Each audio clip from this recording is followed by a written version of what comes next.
Hi, it's Michael Guevara, your bow tie literacy guy, with this month's reading selections from PerfectionLearning. In February, we're going to be having conversations about books we love, books about love, books to love about love, just books in love, and there you go. So that kind of makes this a superstar month.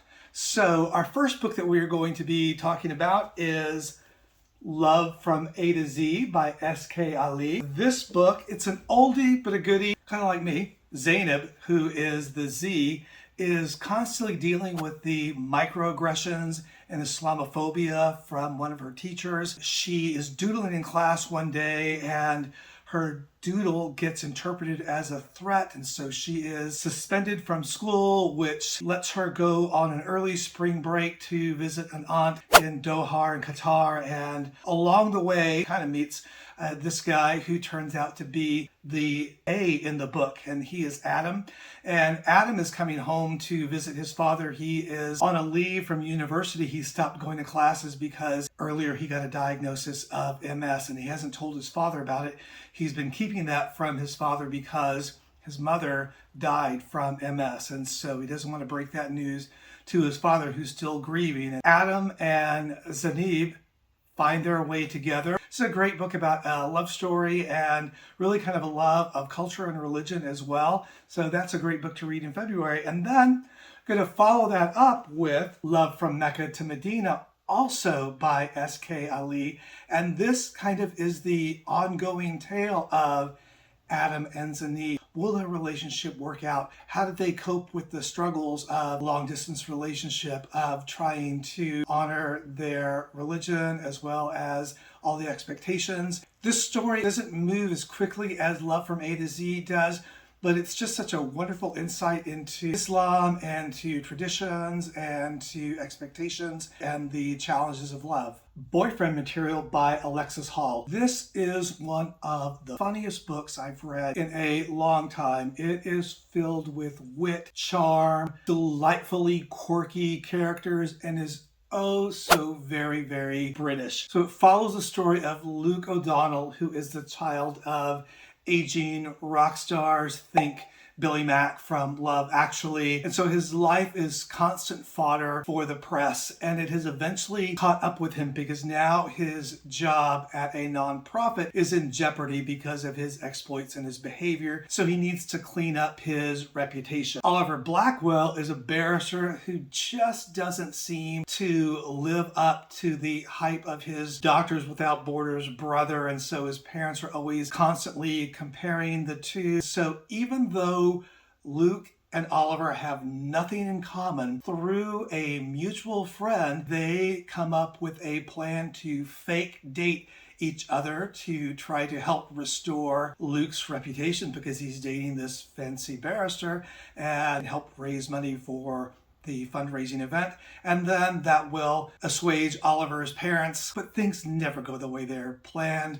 Fake relationship, feelings get involved. Is this going to work? Where will the relationship go afterwards? What, they even think they don't deserve each other. It's just, again, delightfully funny and so much fun to read. So Boyfriend Material, definite book to love. Follow that up with Husband Material by Alexis Hall. So go ahead and scroll away or turn this off if you don't want spoiler alerts. So 2 years have passed and Oliver and Luke are happy in their dating relationship until one day Luke's former boyfriend shows up at his office. He's the boyfriend who sold his story, who sold Luke's story to the press. So that sends Luke into this kind of spiraling depression, and where's my life going and where is our relationship going? Everyone else around them is getting married. Should they get married? Follow that tale again, expectations and whether you need to get married, should you get married? Can they get married? And again, the expectations of family, and just so much fun. Such a delightful read.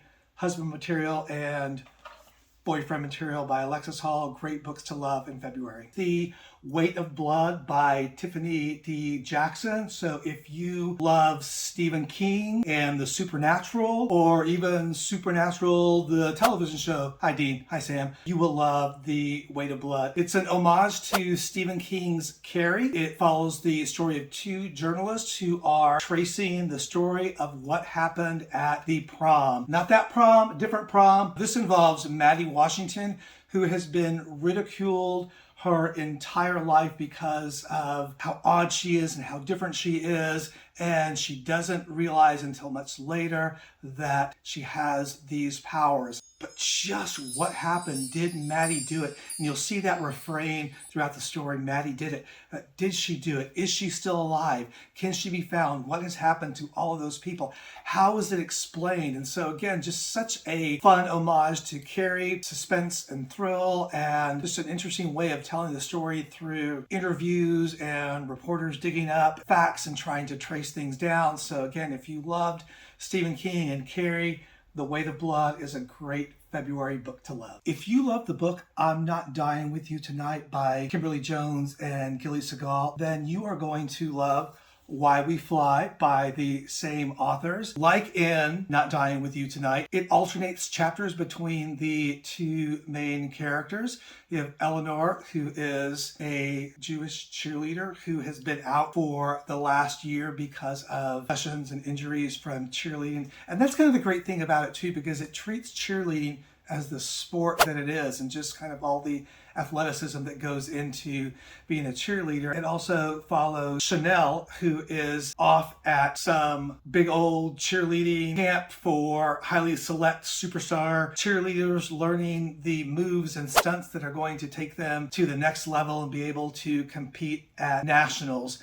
Their friendship is tested a little bit when school starts, and Eleanor, who has been out for a year, is voted in as cheer captain over Chanel, who has been working so hard and feels like she deserves it. But that's not even where it ends, because things really get tested when the cheerleaders decide to take a stand for social justice and they kneel during the Pledge of Allegiance anthem at the first game. And you get these conflicts where Chanel, the black cheerleader, is punished more harshly than anyone else. Will they stand up for what they believe in, and how will that affect their future? A great way of telling the story from two different perspectives, and to see the banter and the back and forth, just what it means to stand up for something that you believe in. So this is a great book to love. 1,500 Miles from the Sun by Johnny Garza Villa, which follows Julian, who is just living his life, playing soccer, enjoying his cooking,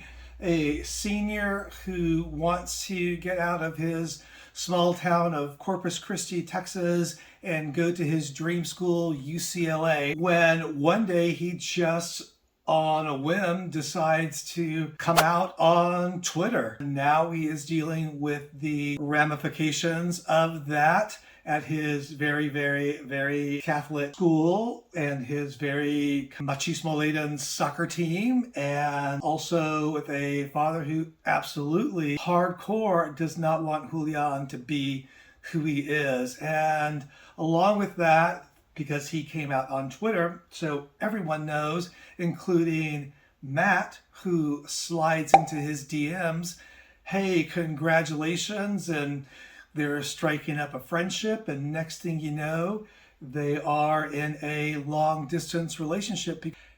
It's such a story full of heart and emotion and friendships, people who will stick with you no matter what, how to deal with disappointment, and just the power that comes with accepting who you are and just being who you were always meant to be. A Taxonomy of Love by Rachel Allen. And in this book, we have Spencer, who we follow from the ages of 14 through 19, and how he meets Hope just before, in the summer before 7th grade, and they strike up a friendship, and that friendship grows.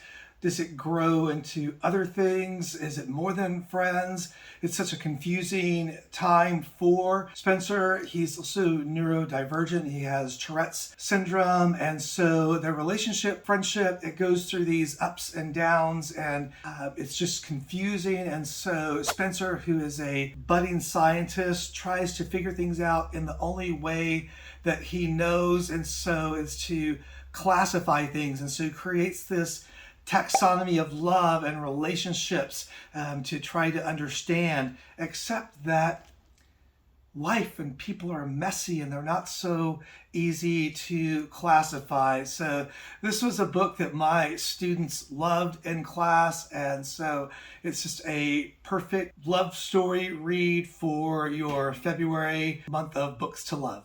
The Honeys by Ryan LaSala. Honey, you are going to love this. It is super cool, super creepy.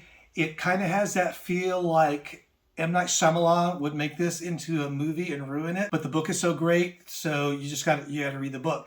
So in the story of Mars, who lives in the shadow of his superstar sister within his politically connected family, and she has been the queen all along, and she mysteriously dies, and there's all this kind of suspense around that. Mars is grieving, but he ends up deciding, weird kind of invitation calling, to go to the hoity-toity Aspen Summer Academy where his sister has been going all as they were growing up, and he stopped going when he was younger because of an incident that happened, that he feels compelled to go back. It's just like summer camp with all of its cliques and its super toxic masculinity, which is especially hard for Mars because he is gender fluid. But he finds out that his sister was the queen bee, almost literally, of this Aspen Academy, and there's all this kind of weird creepiness. I mean, it's just, that's attached to it. And so he's finding out all kinds of things out about his sister, and there's this kind of bees motif that keeps coming up, hence the honeys. And so he finds out that kind of making honey, you sometimes get stung, and maybe it's not always good to be the queen. So the honeys, M. Night Shyamalan, leave this alone. What better way to finish off a month of books to love than with Break Up from Hell by Anne Davila Cardinal. You know, sometimes a guy is just too perfect to be true, and life is scarier than the dark fantasy fiction you love to read. Miguela, Micah, loves her dark fantasy fiction. She has her favorite author who she follows, and she has his latest book that she is loving when Sam comes to their small Vermont town on vacation. The small Vermont town that Micah can't wait to leave because she has been accepted to UCLA, which she keeps hidden from her abuela, who wants her to stay in Vermont for her safety. But Sam shows up, and he is looking for, funny as it is, a copy of the same book that Micah has. It's also his favorite author. Coincidence?